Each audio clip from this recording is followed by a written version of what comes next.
No one noticed the two boys sitting quietly near a weathered bench outside an old bookstore. Not at first. 10-year-old Wyatt Delgado adjusted the sleeves of his worn hoodie, trying to hide the tear near the cuff. Beside him, his twin brother Nico cradled a small, battered toy car in both hands. It was once bright red, but time and love had dulled its shine. Still, the wheels turned. The doors still opened. Wyatt glanced at the crowds. "Somebody's got to want it," he muttered, trying to sound confident. Nico nodded, his voice softer. "It's a cool car, real fast, just old now." They didn't look up as people passed. A few cast fleeting glances, a mix of confusion and pity, but no one stopped. The boys didn't care about being seen. They only cared about what that car might buy. Back in their apartment on the east side, their mom, Zoe Delgado, was getting worse. Her skin had taken on a grayish pallor, her breaths shallow and tight. They knew she'd refused to go to the hospital again. "Too expensive," she'd whispered the night before, shivering beneath a blanket. "We'll figure it out, okay?" So the boys had figured it out. They skipped breakfast, tucked the car in a grocery bag, and took the bus downtown, just the two of them. It was Nico's idea to try South Congress. "People here got money," he'd said. "Maybe they'll care." "Excuse me," Wyatt called to a man in a crisp blue blazer. "Want to buy a toy car? It's vintage." His smile faltered as the man walked by without even looking. A woman with earbuds shook her head before he even finished asking. Another passerby offered a sympathetic glance, but nothing more. "They don't even see us," Nico whispered. Wyatt swallowed the lump in his throat. "We just need $20, he said. "That's enough for one refill." Across the street, a sleek black SUV eased to a stop near the curb. A man stepped out, his shoes polished, his charcoal suit immaculate, his watch glinting beneath the morning light. He moved with practiced ease, purposeful and precise, as if time itself owed him deference. Reed Chandler was 45, the CEO of one of the fastest-growing tech firms in Texas. His face was familiar to some in the city, Forbes covers, gala fundraisers, and keynote stages. But out here on the street, he was just another well-dressed stranger. He glanced at his phone, then at the building across the road where his meeting would begin in 15 minutes. He didn't notice the boys. Not right away. Until he heard it. "Sir?" Wyatt's voice was small but clear. "Would you like to buy our car?" Reed looked up. The twins stood together, nervous but steady. Wyatt held the toy car out in both hands like it was sacred. Nico stood half a step behind him, eyes wide with silent hope. Reed froze. That car, the shape, the scratched red paint. It was exactly like one Thomas had. He hadn't thought of Thomas in months. He hadn't let himself. "What's the story?" Reed asked, more curious than cautious. "It's special," Nico said quickly. "Still works. Doors open, wheels turn.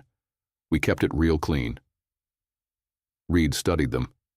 The boys were thin, but not starved. Their clothes were old, not dirty. They stood tall, not because they had confidence, but because they had nothing else. "What's it for?" he asked, eyes narrowing. "Our mom," Wyatt answered. "She's sick, needs medicine. Real bad." Reed didn't speak. For a moment he only stared at them, at the car, at the trembling fingers holding it.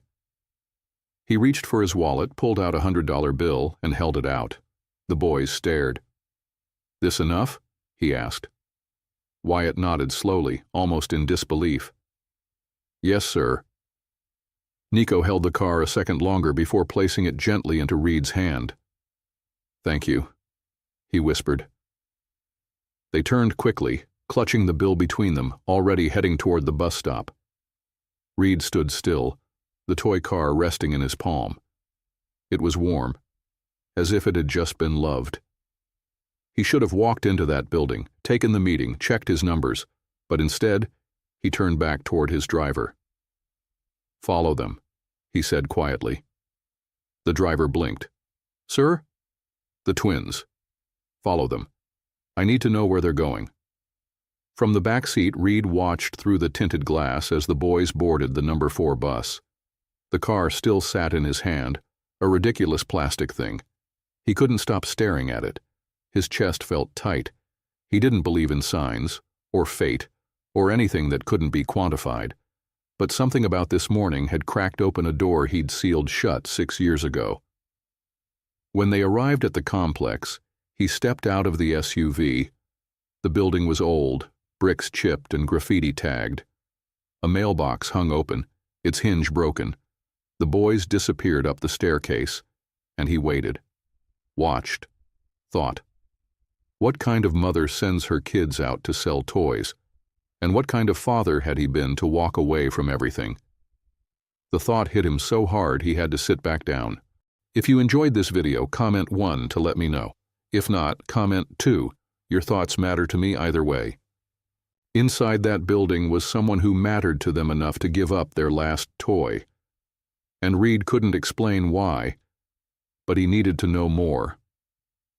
He gripped the toy car tighter and said, more to himself than to anyone else, "This doesn't end here."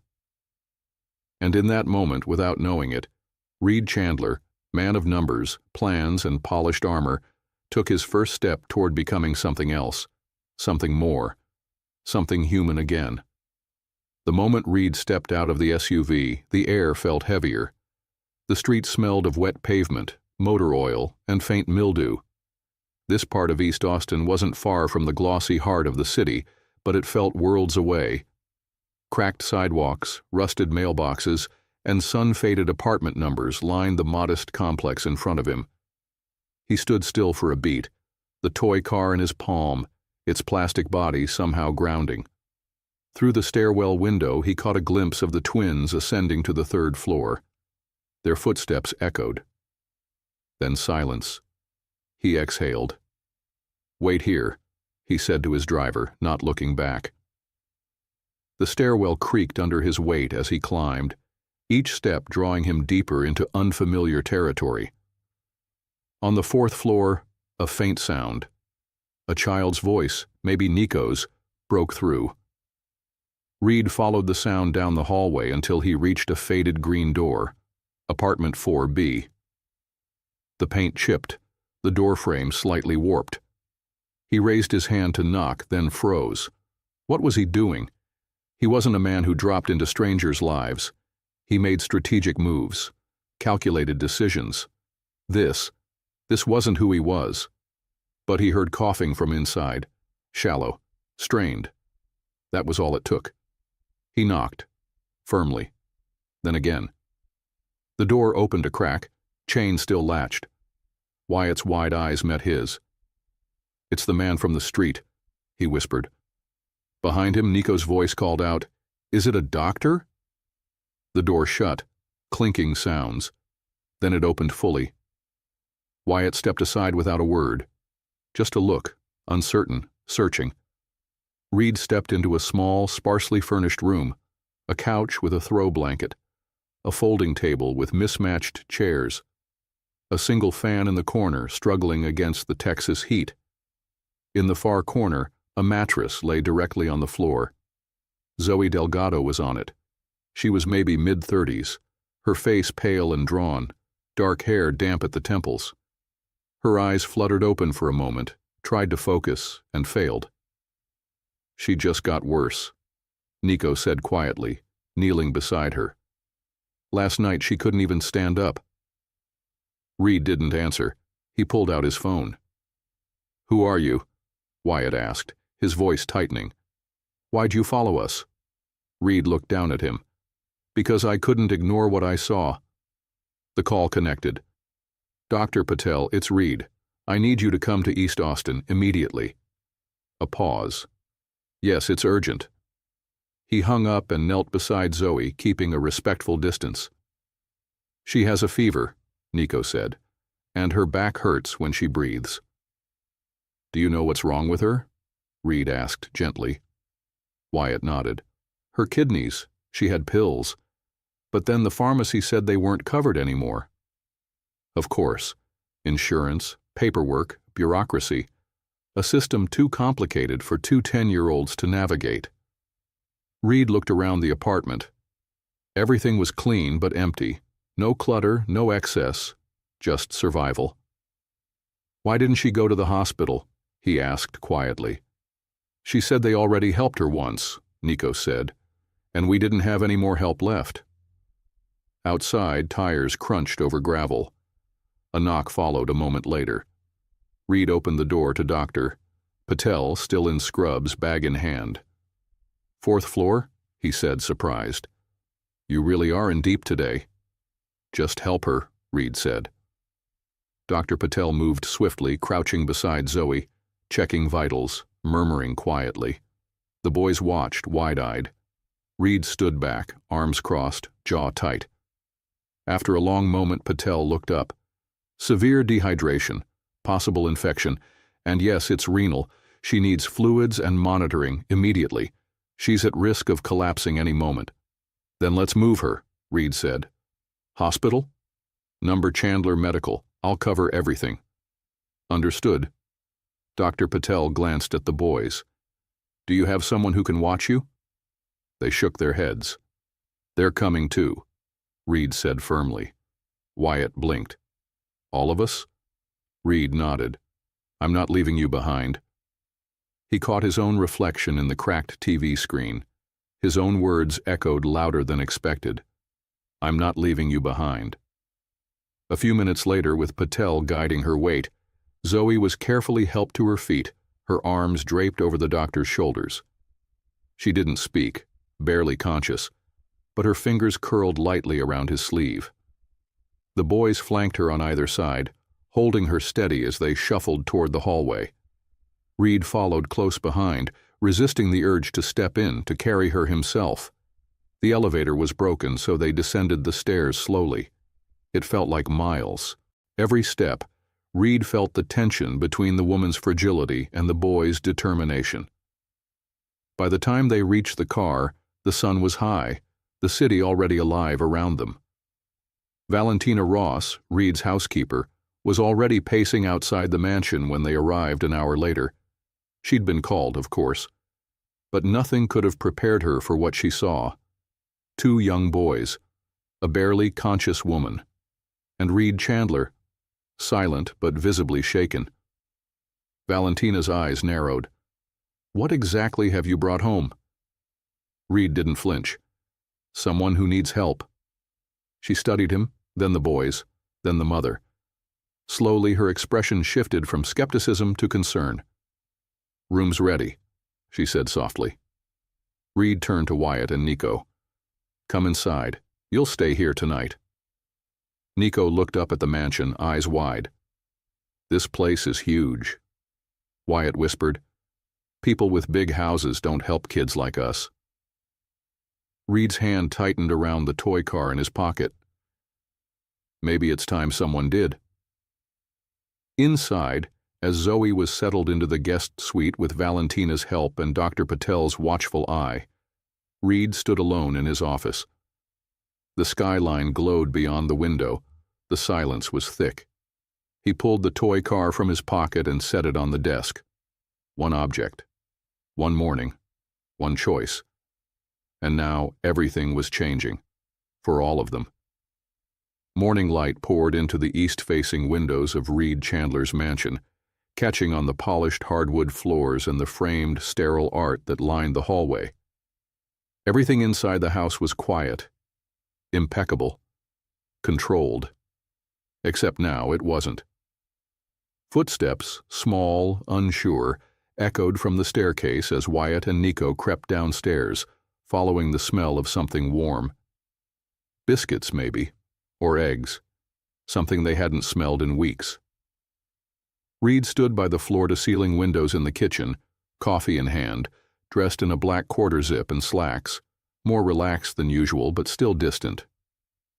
He hadn't slept much, not because of work, because he couldn't stop seeing Zoe's face, pale, weakened, so different from the quick-glanced photo on her driver's license they'd used to admit her.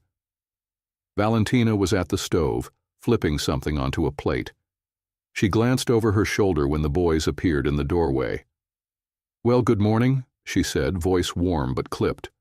"Hungry?" Nico nodded quickly. Wyatt hesitated, then said, "We don't want to be a bother." Valentina's eyes narrowed slightly. "Bother? You're 10, not 70. Sit." They slid onto the breakfast bar stools quietly, almost cautiously. Reed watched them, the way Wyatt instinctively passed a napkin to his brother before taking one for himself. The way Nico whispered thank you for every bite, like he wasn't sure if this meal would disappear mid-chew. "You both sleep okay?" Reed asked. Nico nodded. Wyatt looked down. The bed was really soft. Valentina gave him a look. "That's because your bones aren't meant to sleep on couches." Reed set down his mug. "Your mom's stable. Dr. Patel stayed overnight. He said she responded well to fluids and the antibiotics." Both boys looked up instantly, eyes wide. "Can we see her?" Wyatt asked. "Soon," Reed said. "She's resting, but she's in good hands." The silence stretched a little too long. Valentina served them more food, filling the air with motion, as if she could smooth out the tension with plates and silverware. Then Nico asked, "Why are you helping us?" Reed didn't answer right away. He looked at the boys, at the breakfast table, now cluttered with crumbs and sticky fingers, at Valentina, who gave him a quiet nod. "Go on." He sat down across from them. "I don't know," he said honestly. Wyatt frowned. "You're a CEO, right? You could have just kept walking." Reed leaned back. "I've spent a lot of years walking away from things that hurt. But yesterday, when I saw you, something stopped me, and I couldn't." The boys didn't speak, but Nico's eyes softened. Trust didn't come quickly, but it was beginning. Upstairs, Zoe stirred. She blinked slowly at the ceiling, the sheets cool against her skin. The room didn't look like any hospital. There was too much light, too much quiet. Then she noticed the IV in her arm. She sat up too fast, heart racing, her voice cracked. "Hello?" A moment later, the door eased open. Valentina appeared holding a glass of water. "Don't move too quick. You'll make yourself dizzy." Zoe blinked again. "Where am I?" "Mr. Chandler's house." Zoe's expression shifted. "Why?" Valentina placed the glass on the nightstand. "You passed out. He called his doctor. Got you stable. Brought you here with the boys." Zoe pushed herself upright, alarm starting to flicker in her eyes. "Wait, my kids, they're fine. Eating breakfast downstairs. You'll see them in a bit. But I can't stay here." Valentina raised an eyebrow. "Would you rather go back to that apartment with no AC and an empty fridge?" Zoe fell silent. Valentina sighed and sat at the edge of the bed. "Look, I've known Reed Chandler for 15 years. He doesn't bring people home, not ever. The last time he had someone in this guest room, it was a visiting CFO with the flu." Zoe closed her eyes for a moment, her voice barely audible. "I don't want to owe anyone anything." Valentina reached for the tray she'd brought in earlier and set it beside her.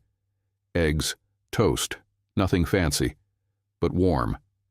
"You owe him nothing," Valentina said. "Eat, then go see your kids." Downstairs, Reed had returned to his study. The boys were playing quietly in the corner, some old building blocks from a forgotten toy cabinet. Nico had already built a makeshift car ramp. Wyatt was organizing the blocks by color. Valentina appeared in the doorway. "She's awake." Reed looked up. "How is she?" "Prideful, suspicious, tired, like any mother who just woke up in a stranger's mansion." Reed stood. "I should—" "No," Valentina interrupted gently. "Let her come to you. Don't make her feel cornered." Reed hesitated. "You think I made a mistake?" She gave him a look. I think you finally let something matter." A few hours later, Zoe appeared at the top of the staircase. She wore the same faded t-shirt from the night before, her steps slow but deliberate. Reed stood in the foyer, phone in hand, midway through canceling another meeting. Their eyes met. It wasn't dramatic. No gasp, no apology. Just quiet calculation. She was a woman measuring risk, and he was a man unsure how to offer reassurance without sounding like a rescue mission. "Ms. Delgado," he said simply, "you look better." She kept a hand on the railing. "You didn't need to do any of this." "I know." "So why did you?" Reed paused. "Because someone should have."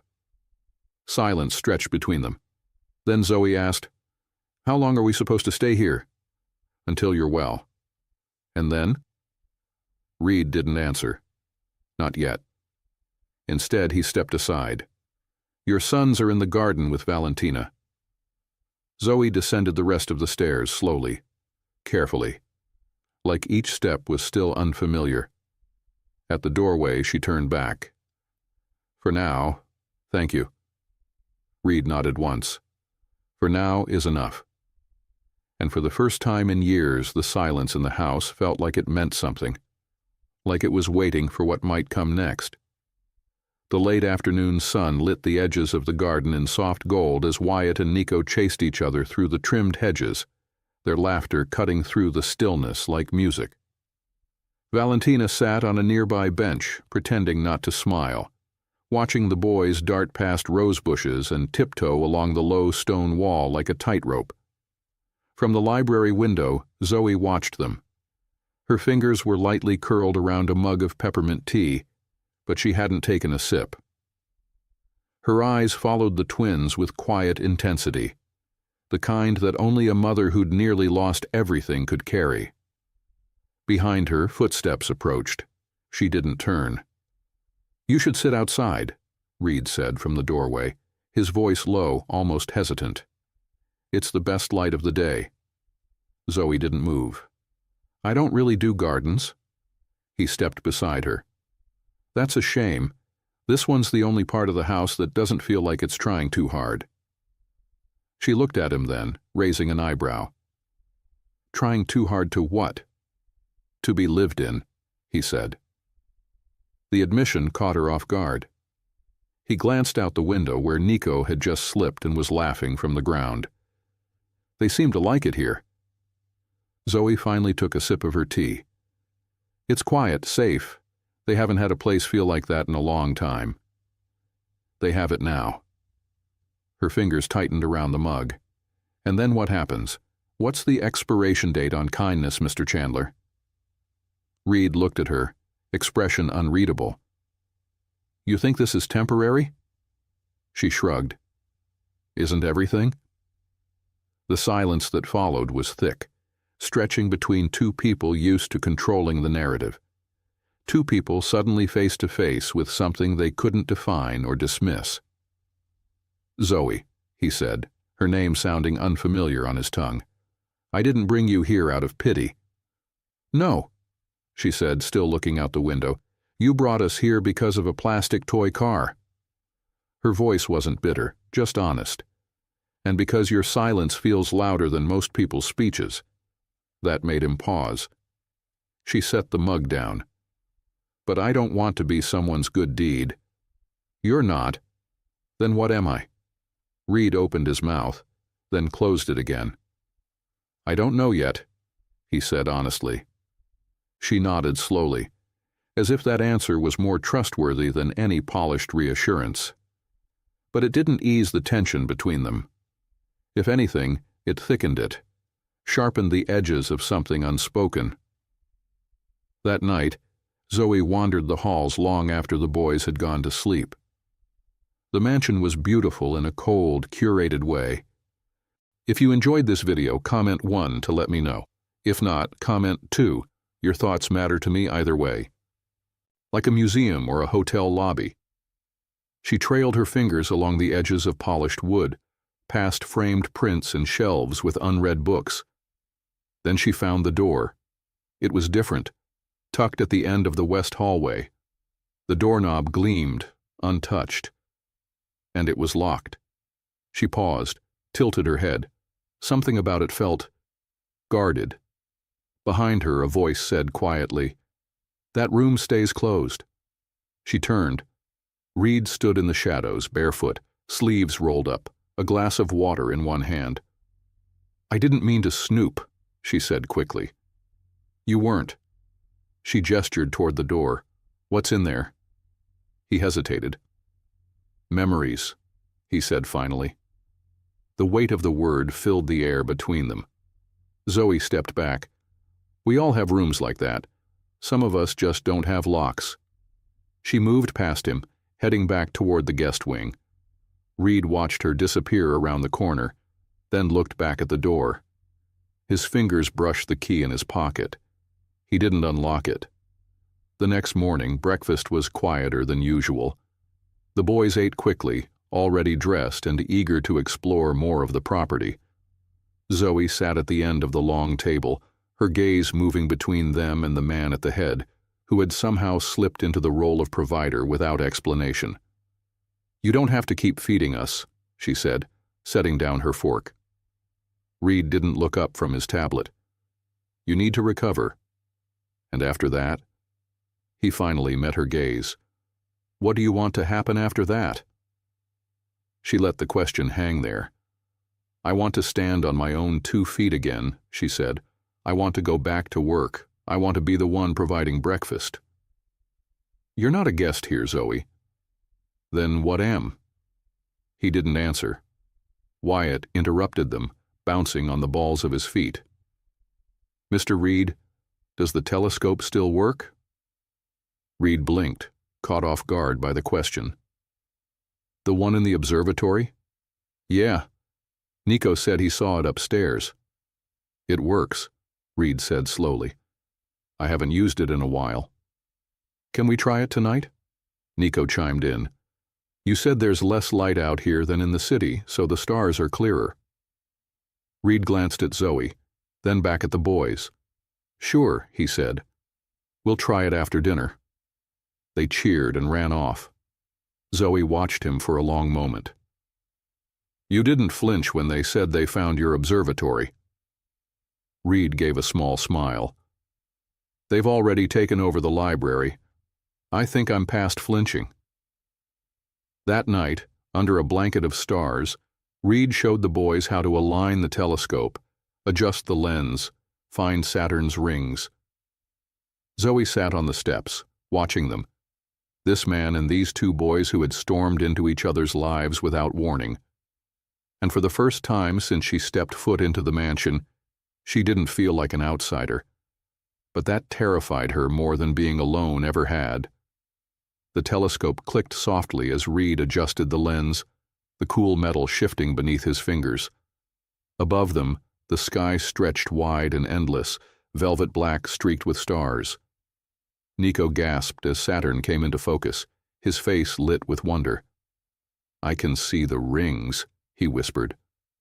Wyatt leaned in beside him, his breath fogging the eyepiece. "It looks fake," he murmured, "like something from TV." Reed smiled quietly, hands in his pockets, the chill of the evening brushing against his sleeves.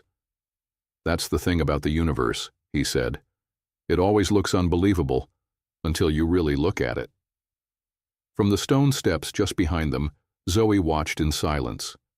She had wrapped herself in one of Valentina's wool shawls, her hair tied back loosely, a steaming mug of tea cupped in her hands.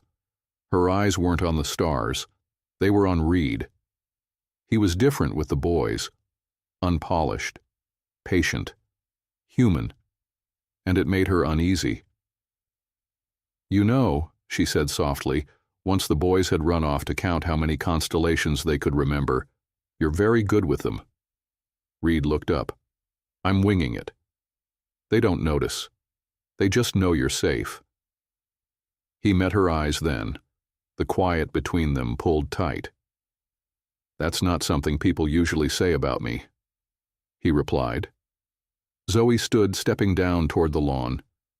The grass was cool beneath her bare feet, She took a slow breath. They haven't had many men in their lives. Their father left before they were 5. They don't ask about him anymore. Reed's posture shifted slightly, a flicker of something she couldn't read behind his eyes. They act tough, she continued, but every night they check if I locked the door. Every time I cough, they pretend not to notice, but they always listen from the hallway. She paused, her voice dropping. They shouldn't know how fragile things are. No, Reed said. They shouldn't. Her eyes flicked up to meet his again. So why are they here, Reed? Why are we here? I need to know the reason. He was silent for a beat too long. I don't have a reason, he said, his voice low. That's the truth. That's not good enough. I know. Zoe stepped closer, not angry, just steady. Whatever this is, it's not charity. You're not that kind of man. So if you're just trying to make peace with your past, we're not the way to do it. Reed looked at her then, his voice rough. What if you are? She froze. Reed stepped back, shaking his head. Forget it. No, Zoe said, voice firmer. Don't pull away. You said something real. Don't bury it just because it scared you. His breath caught. You think this doesn't scare me? Her voice softened. I think it does. And that's the first honest thing you've said since we got here. Reed looked past her, toward the boys, now lying side by side on the lawn, whispering about planets and whether or not aliens could see them. His jaw clenched slightly, then relaxed. I lost them in a boating accident, he said. My wife and my son, 6 years ago. Zoe didn't speak. She just let the words settle. We lived here, this house, this lake. He was 5, obsessed with space. He had a telescope just like this one. Used to fall asleep with his head on the tripod. He swallowed. That's why the observatory's been closed all this time. She stepped forward, not close enough to touch him, but close enough to feel the shift in the air. You carry it like it still happened yesterday. Some days, it feels like it did. Zoe's fingers tightened around her mug. They remind me of him, Reed said. The twins. Not just the way they look, but the way they hope. She blinked slowly. You're afraid to hope again. I was never supposed to. I made a life around not hoping. And then we walked into it, she said, barely more than a whisper. He nodded once. Zoe's breath hitched. You need to know something. I'm not broken. Tired? Yes. Lost sometimes. But not broken.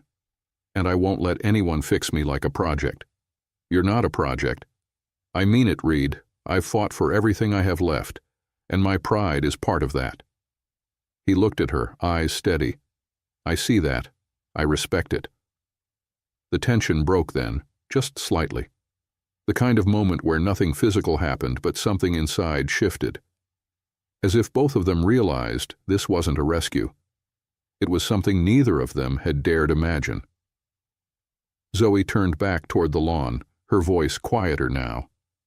If this house is going to be more than a ghost of your past, you need to stop living in it like a museum. She walked toward the boys, her shawl catching the breeze. Reed stayed still, the stars above him unchanged, but something beneath his skin had altered. He didn't know what came next, but for the first time in years he wanted to find out. The scent of brewed coffee and sautéed onions drifted through the Chandler estate like a gentle wake-up call. It was still early, the kind of quiet where the house hadn't fully opened its eyes yet. But in the kitchen, Zoe stood barefoot, hair pulled into a loose bun, one hand on the skillet and the other gripping the edge of the counter for balance. Valentina stepped in and stopped mid-stride, arms crossed. You're supposed to be resting. Zoe flipped the eggs. I've been resting for 5 days. I needed to do something. You could have started with brushing your hair. Zoe smirked. I'm saving that for a special occasion. Valentina raised a brow. Well, if making breakfast for a billionaire counts, you might want to upgrade from scrambled eggs to soufflé. The joke landed soft. Easy. It made Zoe laugh, and she hadn't laughed like that in a while. She plated the food and set it on the island just as the boys padded in, still half asleep, their hair messy, pajamas wrinkled. Nico sniffed the air. "Did you make bacon?" Zoe nodded. "Bacon and eggs. Sit down." Wyatt grinned. "You're up." "I'm up," she confirmed. "And if you don't eat, I'm taking your bacon." Reed entered right behind them, dressed down in jeans and a Henley. He paused at the scene. Zoe in his kitchen, barefoot, plating breakfast. The boys smiling. Valentina pretending not to smile. It was a picture, one that hit him harder than he was ready for. Zoe looked up and met his gaze. "I made enough for you, too." He walked over, hesitating for half a second before taking the seat across from her. "Morning," he said. "Morning," she returned. It was subtle, but it carried weight. Like the conversation from the night before hadn't vanished into silence, but had quietly tucked itself into the space between them. As the boys devoured their plates, Zoe leaned back slightly, studying Reed's expression. "You okay?" He hesitated. "Yes. Number, sort of. That's not vague at all." He sighed. "I've got a board meeting today. Big one." "Is that the kind of meeting where you fire people?" "Number, it's the kind where they try to fire me." Zoe blinked. "Seriously?" He shrugged. "James Wu, my COO, he's been circling. He thinks I've gone soft." "Because you helped us?" "Because I haven't been in the office since I brought you here." Zoe's expression shifted. "You didn't have to stay. We would have understood. I didn't want to leave." There it was again. That pull between them. Quiet, strong, unfinished. Valentina stepped in, clearing the plates like she hadn't heard a thing. But the look she gave Reed said otherwise. Be careful.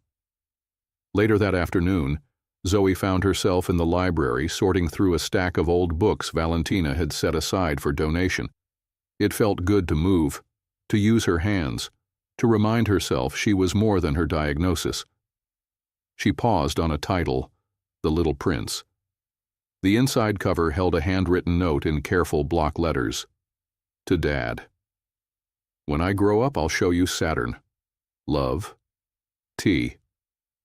Her heart caught. She didn't hear him come in. "You found it," Reed said softly from behind her. Zoe turned the book over in her hands. "Thomas?" He nodded. He loved that story. I used to read it to him every night. Her voice was gentle. "He sounds like he was a beautiful kid." "He was." She closed the book slowly. "Reed, do you talk about him? To anyone?" He hesitated. "Not really, not anymore. Maybe you should." Their eyes met. The air between them thickened with something unspoken. Not romance, not yet, but something braver. Trust. Then the doorbell rang. Valentina called out from the hallway, "Mr. Chandler, it's James Wu." Reed stiffened. Of course he'd come early. Zoe frowned. "Want me to disappear?" He shook his head. "Number, I want you to stay." James walked in seconds later, tan suit perfectly pressed, tablet under his arm. He was younger than Reed, sharply styled, clean-shaven. His eyes flicked between Zoe and Reed with barely concealed skepticism. "Didn't realize I'd be interrupting a domestic moment," James said. Reed's jaw tightened. "What do you need?" James smiled like he was doing Reed a favor. "The board wants reassurance. Your disappearance these past 2 weeks has raised some eyebrows. Investors are asking questions. I've been managing things remotely. You've been hiding out in a mansion, playing house." Zoe turned, biting her tongue. Reed stepped forward before she could speak. "You're out of line." James blinked. "I'm trying to protect the company."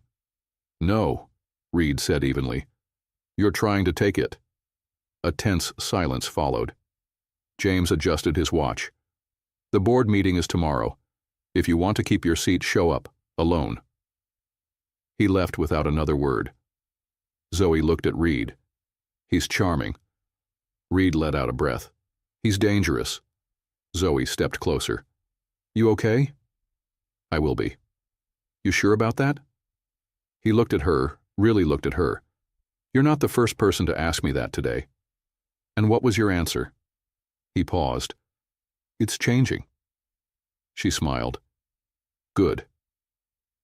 That night, after the boys were asleep, Zoe sat by the window in her room, knees pulled to her chest, gazing out over the water. The stars were out again, the same as before, but everything felt different now. A knock sounded gently at her door. She turned. Reed stood there holding a mug of tea.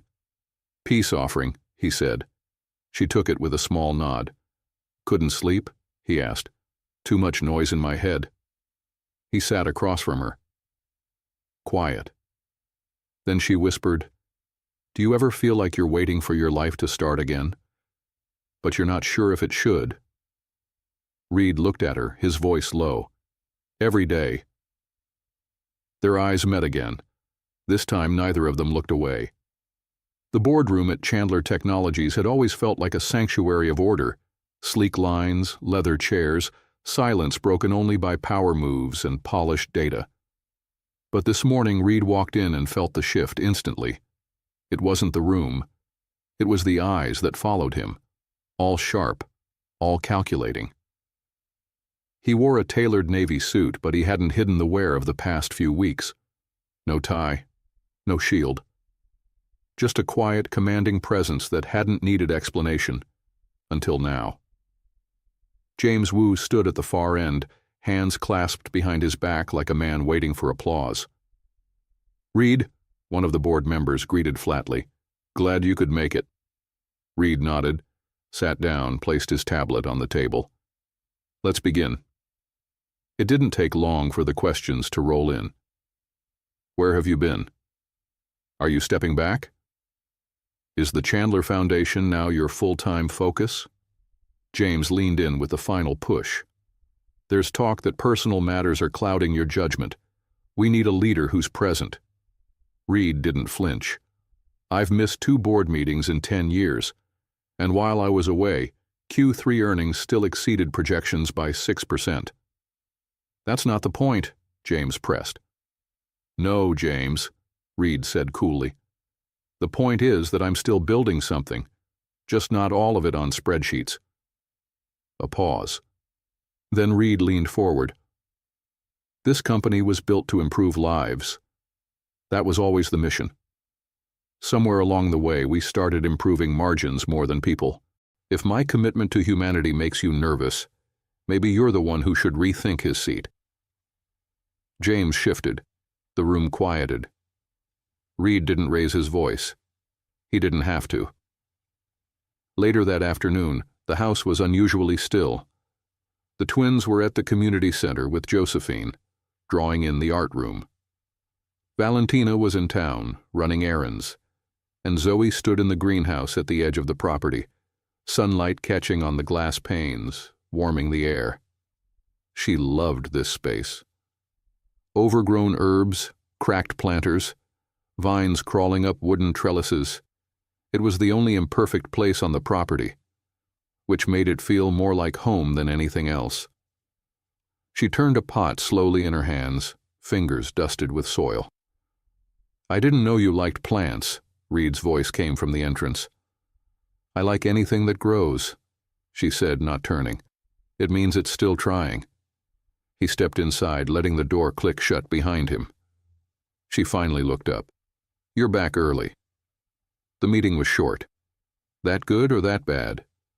He gave her a small smile. "Depends on who you ask." She studied him. "You look lighter." "I feel it." "Because you won?" "No," he said. "Because I didn't let them change me." She set the pot down. "That sounds like a man figuring out who he is again."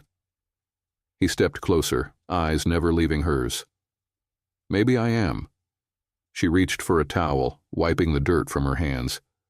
So what now, Reed? You had your big confrontation. What's next? I don't know. That doesn't sound like you. I'm trying something new. She folded the towel. You don't strike me as someone who's used to feeling unsure. I'm not, but lately I've realized that maybe the parts of life worth having aren't the ones you can plan. She swallowed. You mean people. I mean you. The air shifted. Her voice came quieter now. You don't know me. I'm starting to. And I'm still getting healthy, still scared, still trying to figure out how not to need help. Reed stepped closer again. Needing help isn't weakness, Zoe. It's human. She searched his face. Are you falling for us because you miss them, or because we're here? He took a breath. I'm here, because I don't want to be anywhere else. A beat of silence. I'm not a rescue, she whispered. I don't want to rescue you. Then what do you want? He looked at her like the question deserved a real answer, like he hadn't been sure until this moment. I want a chance, he said, to show up for someone, to build something again, not out of grief, not out of guilt, just because it's real. Her eyes welled. She blinked hard. That sounds terrifying. He nodded. It is. She didn't step away, didn't speak, just let it sit there, honest, undeniable. Then the greenhouse door opened and Nico's voice rang out. Mom, Mr. Reed, we drew you something. Zoe wiped at her cheek quickly, turning just as the boys came in holding 2 pieces of construction paper beaming. Wyatt held up his drawing. A stick figure family standing under a big sun, with a house that looked suspiciously like the mansion. 4 figures. 1 labeled Mom, 1 labeled Wyatt, 1 labeled Nico. The last one said Mr. R. Reed took it, his throat tightening. This is incredible.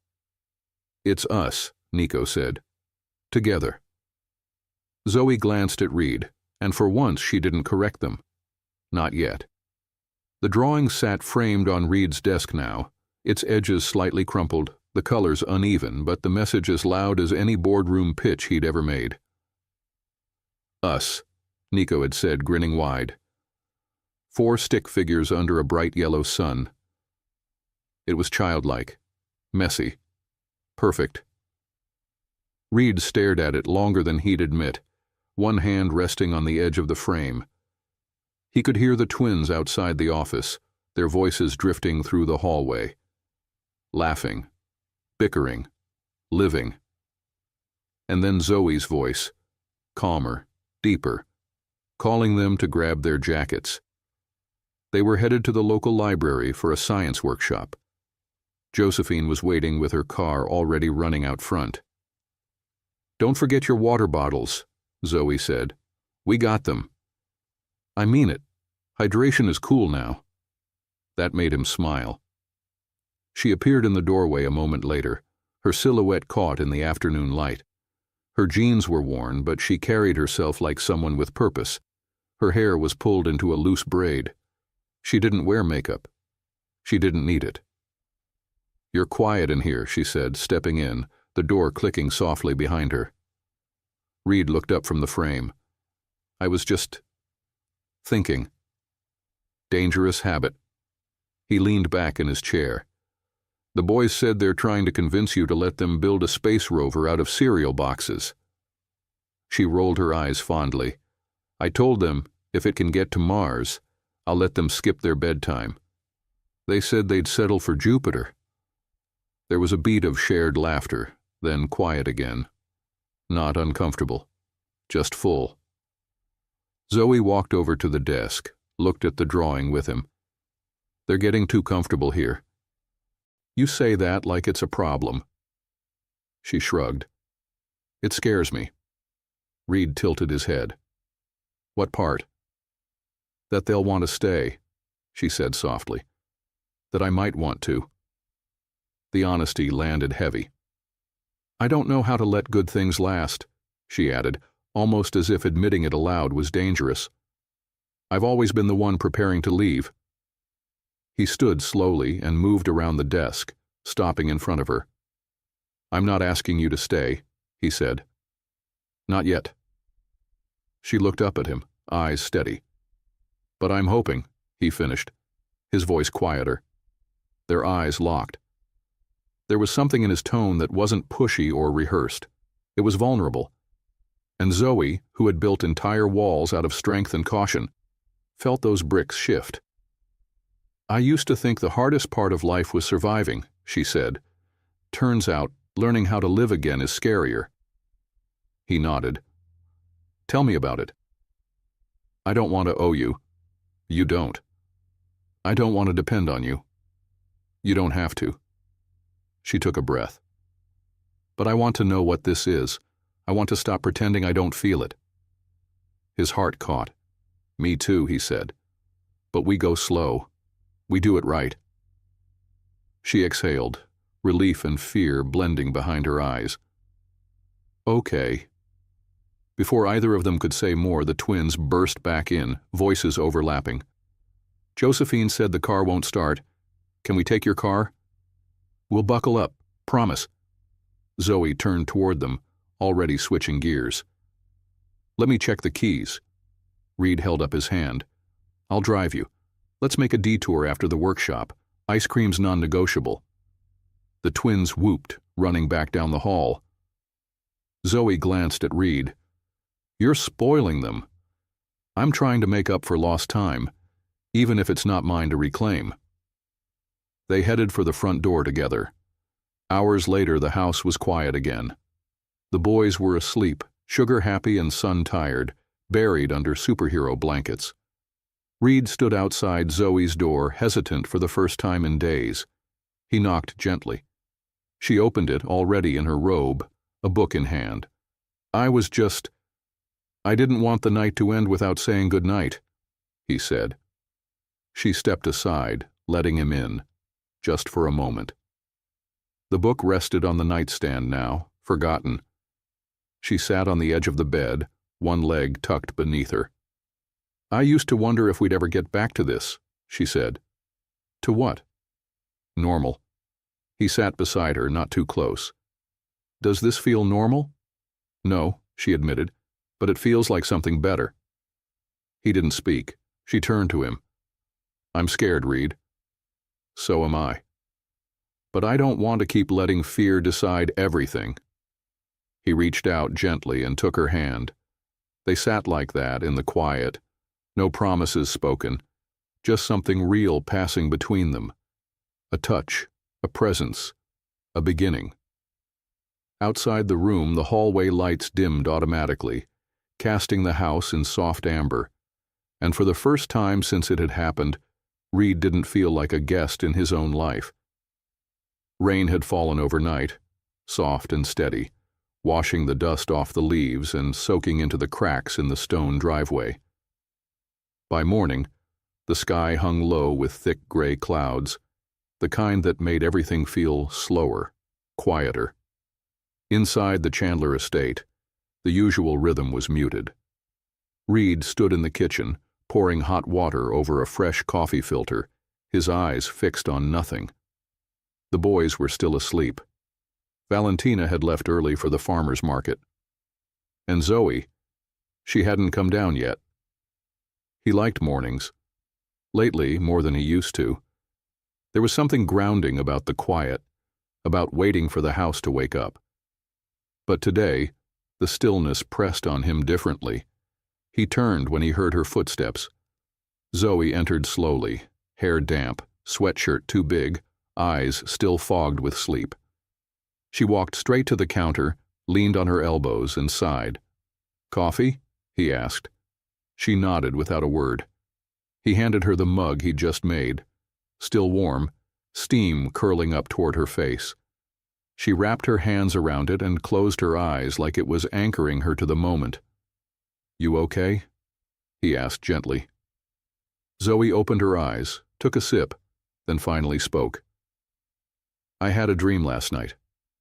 He waited. "I was back in our old apartment. The fridge was empty. The heat wasn't working. The boys were smaller. Nico had that gap in his front teeth again. Wyatt was coughing in his sleep. I kept looking for the bottle of medicine, but it wasn't there. And the lights kept flickering like they were about to go out. Reed said nothing, just let her speak. And then I woke up, and it took me a full minute to remember we weren't there anymore. She looked up at him, a rawness in her voice. Isn't it strange how your body holds on longer than your mind? It's not strange, he said. It's human. Zoe leaned against the counter, her voice barely above a whisper. I keep thinking this isn't real, that it's borrowed time, that any day now someone's going to knock on the door and take it all away. Reed crossed the room, slow and deliberate. He reached out, touched her hand. No one's coming for this, Zoe. Her eyes flicked to his. You don't know that. I do. She pulled her hand back, gently. Even if I believe you, I still feel like I don't deserve it. Reed exhaled deeply. Then let me say something I haven't said to anyone, not even myself. She waited. I didn't just lose my family. I lost the part of me that knew how to live. I buried it under work, under number, under silence. But since the day you showed up with those boys and that car, I've started to feel it again. That pulse. That hunger for something real. You didn't take anything from me, Zoe. You gave it back. Her eyes filled, but she blinked it away. Don't say things like that if you're not sure. I've never been more sure. Just then, Nico's voice echoed down the hall. Mom, Mr. R, come see what we built. They broke apart, quietly, like they hadn't meant to be so close. In the sunroom, the boys had transformed the floor into a miniature cardboard universe. Planets hung from yarn. Shoebox spaceships lined the edges. A hand-painted cardboard rocket, held together with too much tape and too much heart, stood in the center. Welcome to our launch station, Wyatt announced proudly. We even have gravity simulators. You mean the paperweights from the office? Reed asked, lifting one with a smirk. Details, Nico said with a shrug. Zoe laughed, stepping into the middle of the chaos, her mood visibly shifting. She knelt beside the boys. Is this for your science project? No, Wyatt said. It's for you, so you always remember the stars, even on rainy days. Her hand flew to her chest. Reed swallowed hard. That afternoon, Josephine dropped by to take the boys to a weekend workshop. She waved from the front door, umbrella in hand, while Nico ran out with a backpack half-zipped, and Wyatt shouted something about not forgetting their space drawings. Reed and Zoe stood at the entry, watching them disappear through the misty rain. For a while, they just stood there. Neither moved. Then Zoe turned to him. Do you ever wonder what your son would have been like now? She asked softly. Reed's breath hitched. Every day. I think about that with the boys, who they're becoming. How much I don't want to get it wrong. You won't, he said. But what if I do? You'll still love them. That's the part that matters.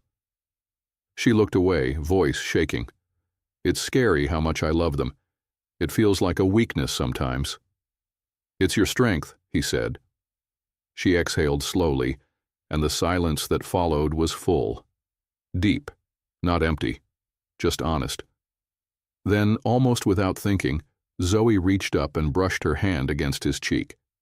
It was the smallest gesture, but it undid him. Reed stepped closer. I've wanted to kiss you for days. Zoe's breath caught. Then why haven't you? Because I didn't want to do it until you wanted it too. Her eyes searched his. What if I do? Then this is where we start. And when he kissed her, it wasn't desperate or rushed. It was quiet, slow, like every moment that had brought them here was settling into place. When they pulled apart, Zoe pressed her forehead to his. I'm still scared. I'll hold space for that. he whispered. As long as you need. Rain tapped the windows like a steady heartbeat, and for the first time in a long time, neither of them felt alone in the waiting. The next morning felt brighter than the forecast had predicted. Sunlight slipped through the clouds, casting golden streaks across the kitchen floor. Zoe was already at the table with her laptop open, her fingers hovering over the keyboard, but not typing. The smell of pancakes wafted in from the stove, where Valentina was flipping them with a practiced flick of the wrist.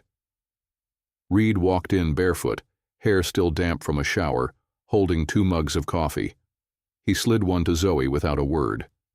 She looked up, offered a small smile, and accepted it like a ritual they'd been performing for years. "You didn't sleep much," he said. She leaned back in her chair. Too many thoughts. That always happens when something good starts to feel real. He sat down beside her. Good doesn't have to mean temporary. I know. I just need my body to believe it. Wyatt and Nico came bounding down the stairs a few minutes later, mid-argument about which constellation had the most stars.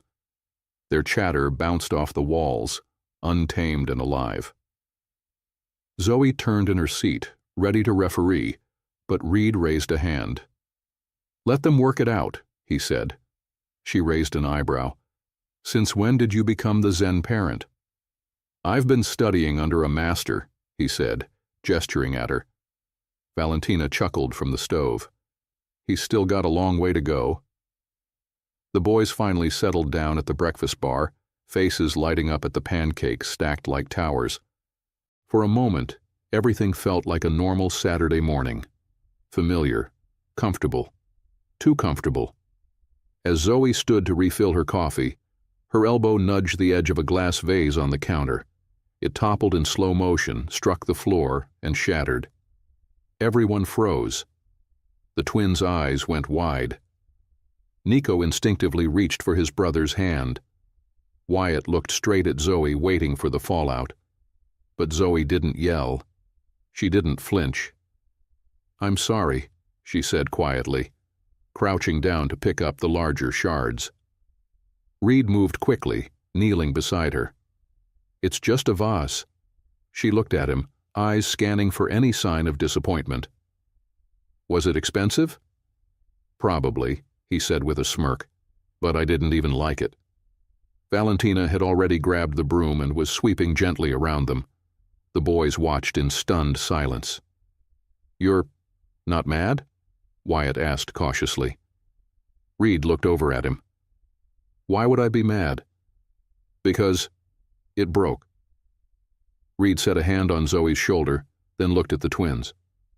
"Things break. People matter." Wyatt blinked. Nico looked down. Zoe straightened slowly. "No one's in trouble. It was an accident." The tension in the room unraveled like a tight knot being loosened. Wyatt took a breath. Nico reached for his orange juice.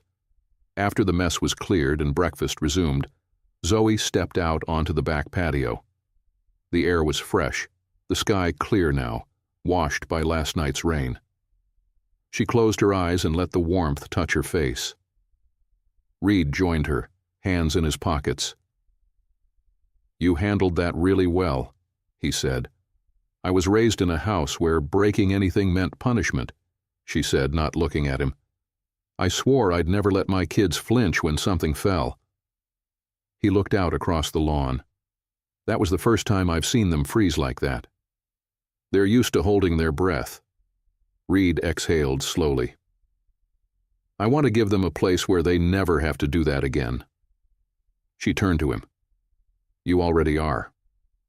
A pause, then she said, "Reed, about last night." He waited. "That moment, it meant something to me, but I need to be honest about where I'm at." "Okay." "I feel like I'm living between 2 lives. One I barely survived, and one I'm afraid to fully step into." He nodded. "I get that. I don't want to rush anything, and I don't want you to carry the weight of making us feel whole. I'm not trying to save you, Zoe. I know. That's why I trust you." He stepped closer. Then let's just take it slow. One truth at a time. She smiled. Deal. The boys came barreling out of the house a moment later, carrying sketchbooks and crayons, already begging for blanket forts and space stories. Reed raised an eyebrow. Blanket forts? They've taken over the living room, Zoe said. You've been warned. He looked at the boys. Do I get to be part of the mission? Wyatt nodded. You're the mission commander. Nico added, but you have to wear a blanket cape.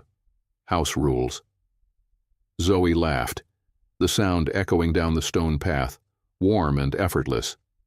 As the boys raced back inside to prepare the launch, Reed lingered on the patio, looking at the woman beside him. She stood strong, quiet, smiling. Not like someone who had escaped a storm, but someone who had decided to rebuild in the sunlight. He followed her inside, past the foyer, down the hallway that was slowly becoming filled with small, new signs of life.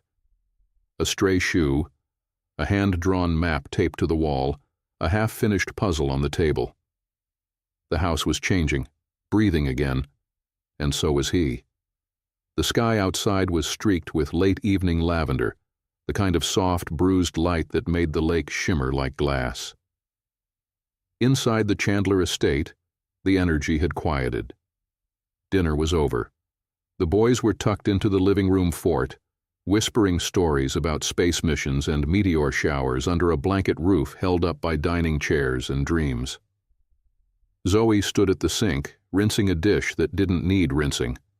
Her hands moved automatically, but her mind was miles away, spinning, unsettled. She glanced down the hall, toward the west wing. That locked door still haunted her.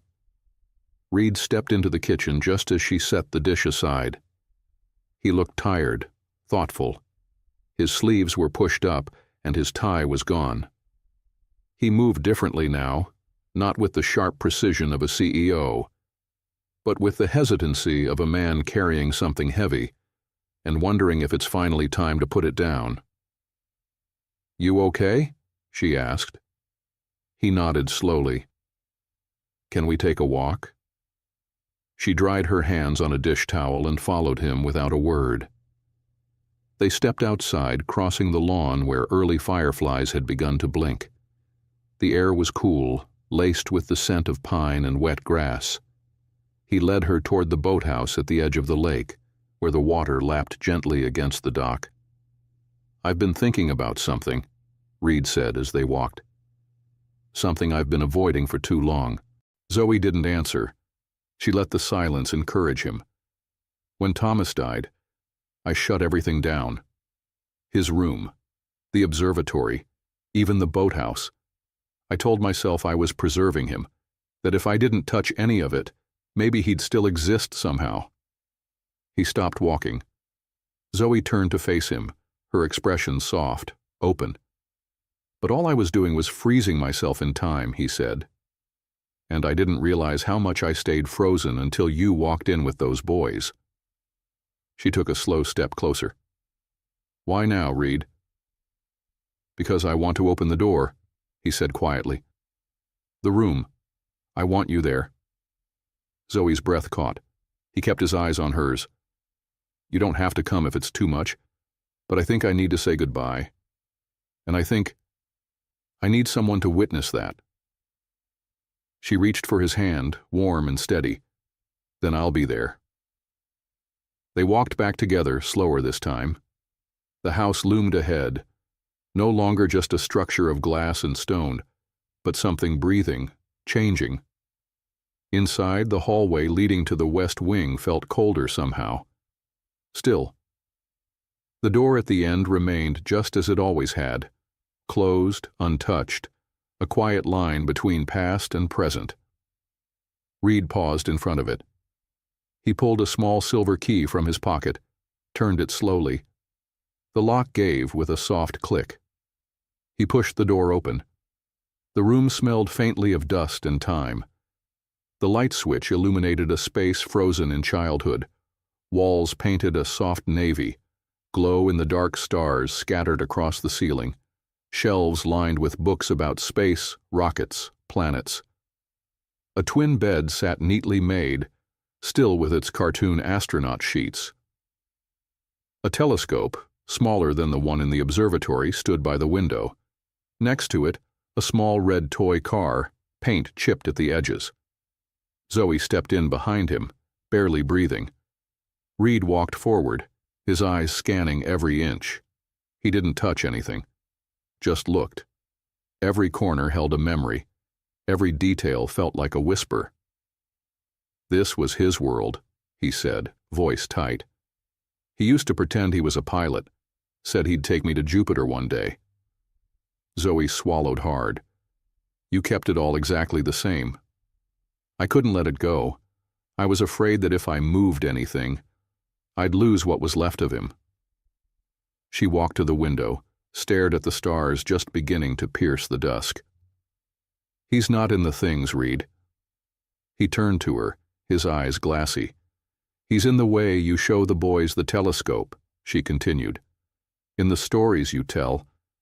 In the way you make them feel safe without trying to fix them. She looked back at him. That's not letting go. That's carrying love forward. Reed stepped to the shelf and picked up the red toy car. He stared at it for a long moment, then turned and handed it to her. It's time to stop keeping him in a room, he said. Time to start keeping him in the life I want to build. Zoe took the car carefully, like it was sacred. Then build it. He reached for her hand again. With you? She nodded. If we take it one honest day at a time, yes. They stood there in the quiet, surrounded by memories and the beginning of something new. And for the first time since that door had closed, the room didn't feel like a tomb. It felt like a bridge. The house felt different now, lighter. It wasn't anything Reed could point to, no new decorations, no grand changes. But something had shifted. There was more laughter in the halls, more warmth lingering in the air long after the boys had gone to bed, more life. But even in the calm, life found ways to complicate things. Zoe sat on the patio swing, her laptop open, a job offer pulled up on the screen. She had read it 3 times already, but her eyes kept going back to the words, "Position includes relocation package and on-site housing available.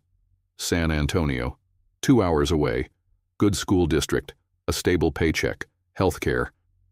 Everything she had told herself she needed. Everything she had dreamed about when things were falling apart. But now? She looked up when she heard the back door slide open. Reed stepped out holding 2 mugs of tea. He handed one to her, then sat down beside her without saying a word. He'd been doing that more lately, sitting beside her, not trying to fix, just being there. "Thanks," she said softly. "What's that look?" he asked, nodding toward her screen. She hesitated, then turned it toward him. He read silently, his face calm. Still. But she saw the shift in his posture, the way his fingers tightened slightly around the mug. "It's a good offer," he said finally. "It is. And it's everything you've been working toward." "Yeah." She looked down. "I didn't apply. My old supervisor referred me. Said they'd been following my case. You'd be amazing there. I know." The silence that followed wasn't bitter. It wasn't even tense. It was just real. "I haven't said this because I didn't want to make things harder," Zoe said, her voice barely above a whisper. "But I've been waiting for the other shoe to drop, for all this piece, to slip away, and this offer felt like a way to grab control before it could." Reed stared out over the lake, the water still and soft under the rising moonlight. "So you're leaving?" "I don't know." She turned toward him, her voice more fragile now. "That's the part that's tearing me up. Because if I go, it's not because I want to leave." His eyes met hers. "It's because I'm scared to stay." That truth hit harder than he expected. "I never thought you were staying because you had no other choice," he said quietly. "But I hoped maybe you'd start choosing this place, choosing us." She blinked, holding back the sting in her throat. "I want to." "Then what's stopping you?" Zoe's voice cracked. "I don't know how to trust that this isn't temporary, that one day you won't wake up and decide the boys are too much, that I'm too much." Reed reached out, took her hand, his thumb brushing the back of hers. "Then let me prove to you every day that I won't." A long silence. Then she said, "I'm not saying yes to the job. Not yet." "You don't owe me an answer." "No," she said softly, "but I owe myself time to be sure. For once, I want to make a decision out of hope, not fear." The next morning, the boys were unusually quiet at breakfast. Nico pushed his eggs around his plate. Wyatt didn't even finish his toast. Zoe noticed first. "Okay, what's going on?" Wyatt looked up at her wide-eyed. "Are we leaving?" Zoe's heart stilled. "Why would you ask that?" "I heard you on the phone yesterday," Nico said. "You were talking about moving, about San Antonio." Reed looked over at her, surprised. Zoe set down her fork. "Hey, both of you. Look at me." The boys did. "I was offered a job, yes, and I'm thinking about it, but nothing has been decided. And I need you to know, no matter what happens, I will never choose something that makes you feel unsafe or uprooted again." "Promise?" Wyatt asked, voice shaky. "I promise," she said, reaching across the table to squeeze their hands. Reed watched them, watched her, and for the first time he realized how deeply her choices weren't just about her. Later that afternoon, she stood in the doorway of Reed's office. He was typing, half immersed in numbers and projections, but when she walked in, he paused.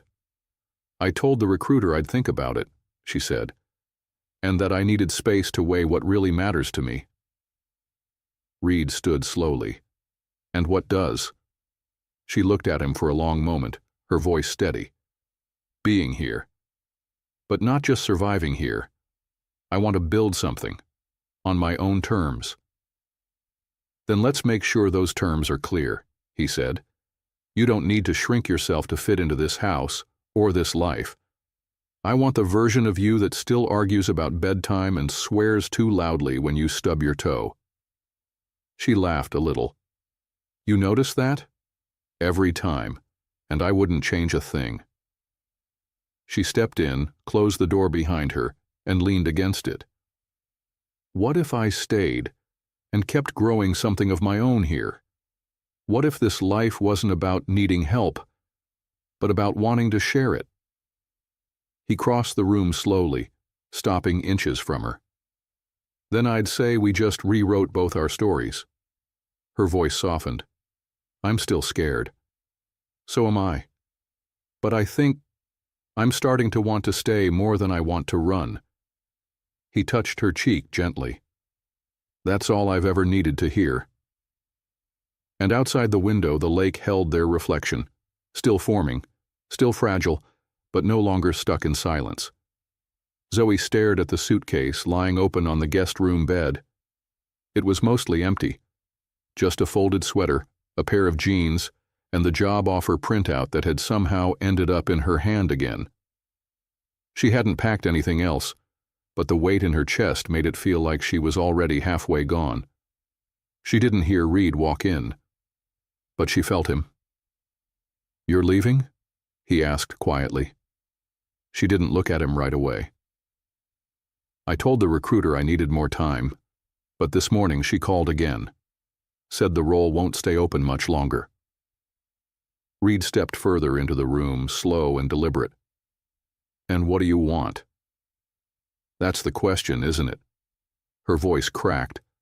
"I've been fighting for survival for so long I forgot how to want things." He walked to the edge of the bed, glanced down at the suitcase.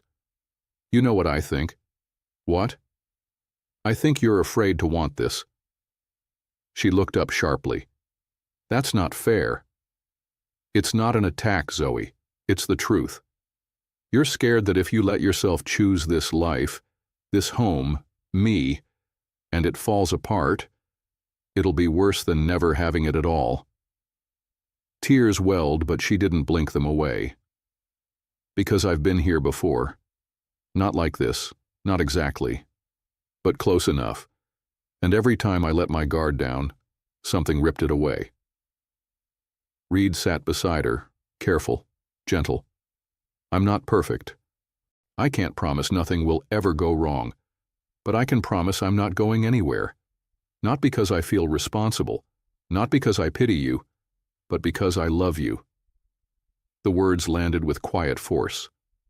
Zoe turned to him, heart pounding. You've never said that. I know. And you're sure? I've never been more sure of anything.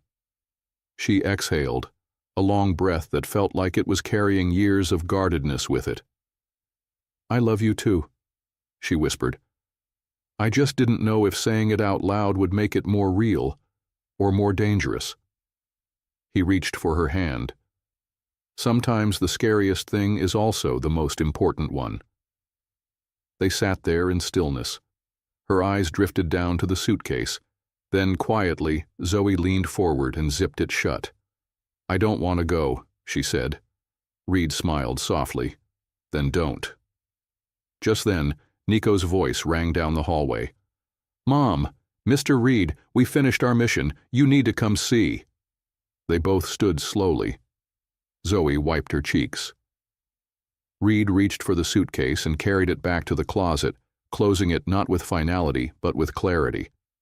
In the living room, the twins had transformed the fort into what they called Mission Base 2. String lights glowed beneath layers of blankets, and pillows had been arranged into cockpit seats. Wyatt stood tall in front of a cardboard control panel. We just finished our final simulation. Nico beamed. We're ready for launch. Zoe crouched beside them. And where are you launching to this time? Wyatt grinned. Home. Reed blinked. Home? Nico nodded. We decided it's not about where you live. It's who you're with. That's where home is. Zoe's hand flew to her chest. Reed looked at her. Can I do something crazy? She tilted her head. You already brought strangers into your mansion. What could possibly top that? He stepped away for a moment, returning with a small velvet box. Zoe froze. Reed. He didn't kneel. He didn't make a speech. He just held the box between them, open. Inside sat a simple, beautiful ring, elegant but understated, with a delicate curve of light catching on the band. I'm not asking for a wedding, he said. Not today. Not until you're ready. I'm asking for a beginning, a promise. Not just to love you, but to be there. Every day. For the boys. For you. For the life we're building. She didn't cry. Not right away. She looked at the ring, then at the man holding it with quiet courage. Then she nodded. I'm not saying yes because I need you, she whispered. I'm saying yes because I want to choose you. Over and over again. He slipped the ring on her finger. The boys cheered so loud the pillow fort trembled. Later that night, Zoe stood alone in the backyard, staring up at the stars. The red toy car, the one Nico had sold to Reed on that first day, now sat on the patio table beside a framed photo of the four of them from last week's community picnic. She picked it up, held it in her hand. Reed came out quietly and stood beside her. Everything changed because of that car, she said. He nodded. Because of what it meant. Zoe turned to him, eyes soft but steady. We sold it to save me. And it brought us home, he said. Together they stood in the quiet, beneath the same sky that had once felt too far away, and held each other like they finally belonged. The morning of the fundraiser arrived with golden light spilling across the kitchen counters. Valentina had been up since dawn, fussing over centerpieces and humming under her breath. The scent of fresh cinnamon rolls drifted through the house like comfort woven into air. Reed adjusted his collar in the foyer mirror, the final touches of a man who never expected to care this much about how he looked for something this personal. It wasn't a company gala. It wasn't a staged photo op. This was different, because this time it wasn't about legacy or image. It was about heart.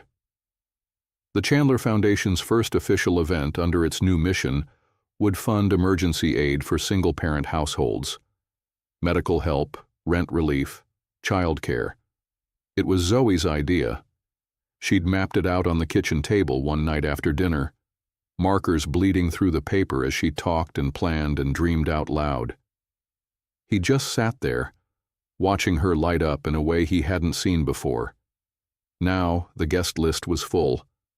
Donors, community leaders, quiet supporters, and in the center of it all, Zoe.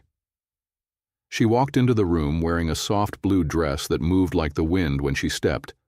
Simple, elegant, completely her. Reed's eyes met hers, and time paused for a second. "Wow," he said. Her cheeks flushed, but she held his gaze.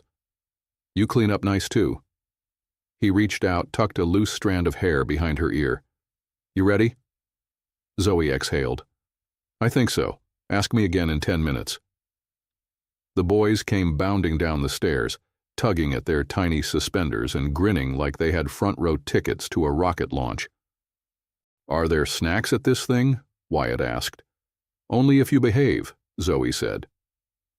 Nico looked at Reed. "Do grown-ups always get this nervous when people clap for them?" Reed smiled. "Only when it's for something that matters." Outside, the garden had been transformed. Soft white lights wrapped around the trees. Folding chairs lined a small stage. Long tables with linen runners held trays of catered food, pitchers of iced tea, and flower arrangements Zoe had hand-picked from a local market. It wasn't grand, it wasn't extravagant, it was intimate, honest, intentional. As guests arrived, Zoe floated from person to person, thanking, listening, sharing stories about the Foundation's first grant recipient, a mother of 3 who'd just found housing after months of couch surfing with her kids. She spoke with such clarity and conviction that Reed stood back and just watched. He wasn't the center of this moment. She was. She belonged in this. As the evening settled into a hush, Reed stepped up to the mic on the small stage. The crowd quieted. The twilight sky deepened behind him. "I never planned to speak tonight," he began, "but something happened over the last few months that made silence feel like the wrong choice." He scanned the crowd until his eyes found her, Zoe, standing beside the boys, her hand resting protectively on Nico's shoulder. "I used to think success was built in isolation," he continued. "That if you kept your heart locked away, nothing could break it. I was wrong." He glanced down for a moment, then back up. "Not long ago, 2 boys stood on a corner selling a toy car. I didn't know it then, but that car would crash into my life and break it open, in the best way. That moment gave me back more than I ever knew I lost." He stepped away from the mic, the applause rising behind him as he returned to his seat. Zoe met him halfway, slipping her hand into his without hesitation. "You weren't nervous," she whispered. "I was," he said. "But then I looked at you." A little while later, as twilight turned to true night, Wyatt tugged at Reed's sleeve. "Can we show her now?" he whispered. Reed nodded. "Go for it." The boys led Zoe back into the house, up the stairs, down the hallway to the one door that had remained closed again, until today. When she opened it, her breath caught. It was Thomas's old room, but it had been changed, not erased, transformed. The walls were now half covered in new art, drawings of planets, rockets, stars. A framed photo of the boys beamed from the nightstand. The telescope stood proudly near the window, freshly polished. But the most meaningful change sat on the shelf beneath it. The red toy car, and beside it, a small card in Wyatt's handwriting. This car brought us here, so we gave it a home too. Zoe reached out and touched the edge of the shelf. She didn't speak. Didn't need to. Reed stepped behind her, voice quiet. I thought it was a room frozen in time, but I think now, it's a room for remembering and moving forward. She turned to him slowly, eyes full. Thank you, she whispered. He cupped her face in his hands. Thank them. This was all their idea. From the hallway, Nico called, You're not crying, are you? Because Mom cries at everything now. Zoe laughed, tearfully. Yes, I'm crying, and I'm allowed. Later, as the house settled into quiet again, Reed and Zoe stood on the back patio with their arms wrapped around each other. The moonlight touched the water, soft and silvery. I didn't know life could feel like this, she said. Like what? Like it fits. He kissed the top of her head. It fits because we stopped pretending we had to do it alone. She tilted her head up to look at him. Do you think this will last? He nodded. Because we're choosing it. Every day. And behind them, in the soft-lit hallway, the red toy car sat in its place, no longer a symbol of desperation, but of something far more powerful. Hope. The lake shimmered under the soft golden haze of late spring. Everything was in bloom. The air smelled like new beginnings, lemon blossoms from the garden, clean linen hung to dry, freshly cut grass. A few birds called out from the trees that lined the path to the dock, where rows of folding white chairs had been set up the night before. Wyatt stood in the middle of the aisle, arms crossed, taking everything in like the self-appointed project manager he'd declared himself to be 3 days ago. We should have done flowers on both sides, he said with a small frown. Nico, crouched at the front row fiddling with one of the ribbon ties, shook his head. Too many flowers makes it feel like a funeral, Mom said simple. Yeah, but simple doesn't mean empty, Wyatt muttered, already reaching for the spare bouquet Valentina had stashed in a bucket near the arbor. From the porch, Zoe watched her boys with quiet awe. She stood barefoot in her dress, hair loosely pinned back, sunlight dancing over her shoulders. She wasn't nervous. She was grounded. For the first time in her life, she wasn't stepping into something unsure. She was stepping into something she'd helped build, piece by piece, day by day. Valentina appeared behind her with a soft knock on the frame. You look like you already said your vows. Zoe smiled. Maybe I have, just not out loud. Valentina walked over and gently adjusted the simple pearl pin in Zoe's hair. This house, it's different now. It used to echo. Zoe looked out toward the lawn. It still does, but now it echoes with laughter. Valentina's voice softened. He needed you more than he knew. Zoe turned to her, eyes glistening.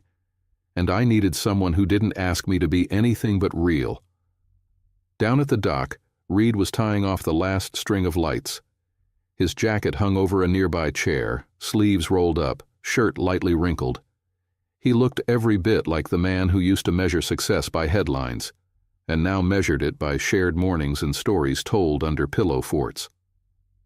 James Wu stood beside him, surprisingly quiet. You good? James asked. Reed looked over the lake. Better than I ever thought I'd be. I gotta admit, James said, smirking, when you disappeared from the boardroom to play house, I thought you'd lost your mind. Reed chuckled. Turns out I found it. You sure you want to make this official? I've never been more sure of anything. James nodded, then added under his breath, I brought a handkerchief. Don't judge me if I lose it during the vows. The guests trickled in slowly. Close friends, a few local families, some from Zoe's community center. No suits, no heels, just linen and love. There was no aisle runner, no string quartet, just Wyatt and Nico's playlist looping on a small speaker they swore had perfect emotional timing. Josephine helped pass out small paper fans. Valentina moved through the crowd making sure everyone had lemonade. And at the edge of the dock, just beneath the simple wood arch draped in soft cloth, Reed stood waiting. The music shifted. Wyatt gave a small, dramatic nod, and everyone turned. Zoe walked out from the house slowly, barefoot, dress skimming the grass, Nico holding her hand. Her smile was the kind that could bend the strongest man in half, and Reed felt it in his chest before she even reached the dock. No veil, no diamonds, just her, radiant, honest, real. They met under the arch with no officiant, no script. Reed spoke first. I used to believe love was something that arrived with certainty. Something you chased until you caught it, then tried not to lose. But that's not what this is. This, us, it's not a chase. It's a choice. He paused, eyes wet. I choose you, Zoe. Not because you need saving, but because you make me want to live honestly, bravely, loudly. A hush fell over the guests. Zoe reached for his hands, steadying herself before she spoke. I was afraid of you at first, she said. Not because you were cruel, but because you were kind. I didn't know what to do with kindness that expected nothing in return. Her voice trembled just once. But you never asked me to change. You stood beside me while I found myself again, and you gave my boys, our boys, something I never thought they'd have. Safety, joy, a home that listens. She looked over her shoulder at the boys, who beamed back at her with full hearts. So I choose you, Reed Chandler. Not because I need you, but because I see who I am when I'm with you. And I love her. And I love you. There were sniffles, a few quiet sobs. Nico pulled the rings from his pocket, handing them up with a grin so wide it almost looked cartoonish. They slipped them on slowly, not like a performance, but like a promise, a beginning.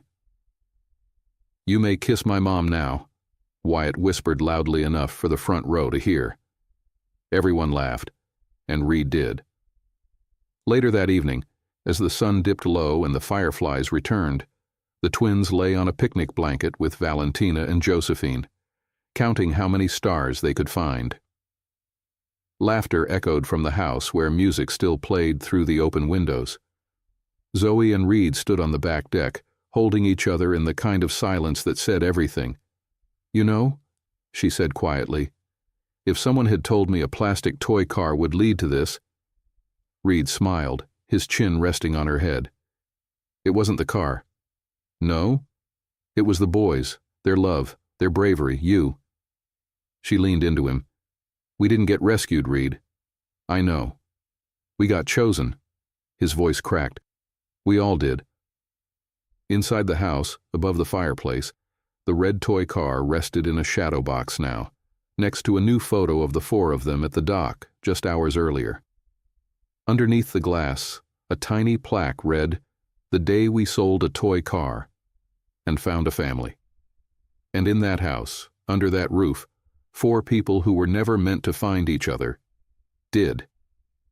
Not because they were lucky, but because they chose to stay, to build, to love. And every single day after, they kept choosing it all over again. If you enjoyed this video, comment 1 to let me know. If not, comment 2. Your thoughts matter to me either way.